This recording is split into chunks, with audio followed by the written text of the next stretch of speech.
What's up out there, Yu-Gi-Oh world? We are here at the first ever Yeti King of the Digvorzhak tournament here. I'm the finalist here, playing Geargia Fanatic. Everybody is on the hype on it, but I've been playing it for since it came out in REDU.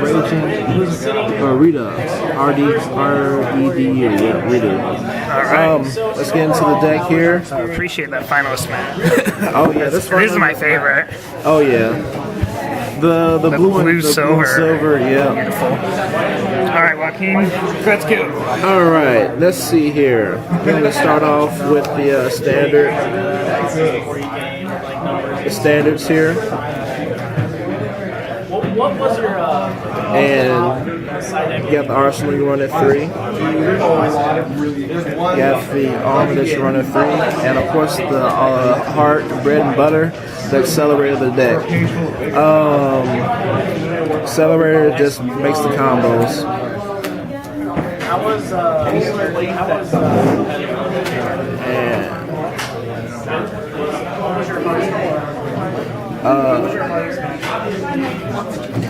Right there.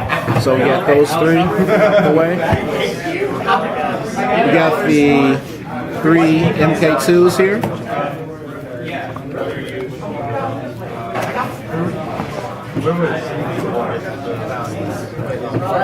Three MK2s with the standard 1 Giardio for the gear play. Get into that later. Of course, with the 1 Birdman and the rest of the Tuna Core, the dog, 2 dog, and the strategist here. Pretty standard. Then the 2 Maxi. And I kind of chose the Redox tech in this build here, and also the secret tech right now, of course, is the Cyber Dragon. Main deck Cyber Dragon. Yes. Main deck the 1 Cyber Dragon. Only played against the mirror match once. Didn't draw well against it, but of course, once you see the side deck, you'll see why. I chose to main the 1 and put the deck in 41. So, pretty much standard spells. I only did 2 upstarts. And then the reason why I did 2 upstarts is because I don't like giving my opponent that many life points. Well, those for TKs and an 8,000s. Yeah, and 8,000, and the most will be 24 more, but you have to attack into the monster first. And with armor, you can literally X literally gets everything out in the deck. So instead of playing the 3rd upstart, here's the MVP, Book of Talia. Book of Talia. Because this, you got Book of Talia, you can come out of nowhere with the MK2, and if you have the Arsenal or the Armor Engrave, of course, that gets you 2 Curries right on board right there with the Book of Talia. So that's the other secret tech right there. And then I chose to do Iron Call. Iron Call, Book of Moon, and I left in the Dark Hole just to have a cleanup after that. So let's go into the traps now.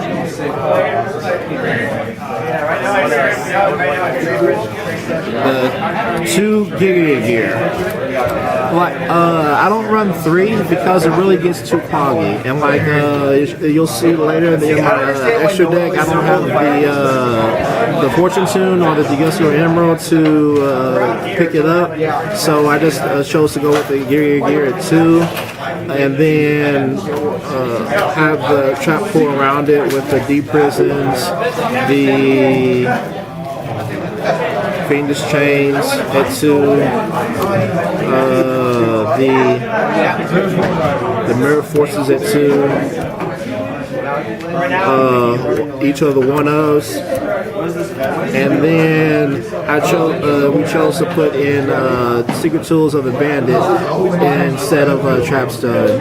That's because they'll be counter trap, and it's always like, oh, you got tool, haha.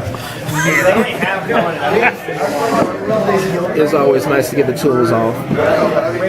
So let's go into the extra deck here. I ran the one Maestro up there. I went into that pretty much as a safe go-ahead play there. Went ahead, have the rank 3 target, Zen mains. And then, of course, the double X's. And then to clean up the XYZ lineup would be one of each. I like playing one of each. I understand why they only play either or, but like one of each. Just that utility? Yeah, it's just too much utility in it. And especially if you're running the 3 Burai and then the 1 Burrito. And plus, with the redox, it helps out a little bit to run 1 to 3. And like with this guy, you can always go into the 3rd Burai to push for game and possibly get the dog out to get extra damage, or just take the play and finish them off. The other ranks, the other synchro target, Black Rose, Stardust, Crimson Blader. I didn't find myself making Crimson Blader as much. I kind of wish I had it against the Dragon matchup, but I will.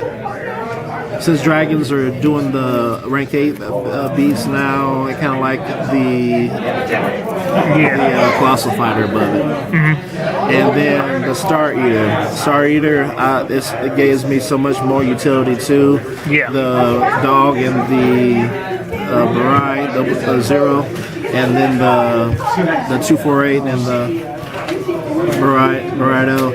And because I main deck it, of course, the Fortress has to be in the extra deck. Last part, side deck.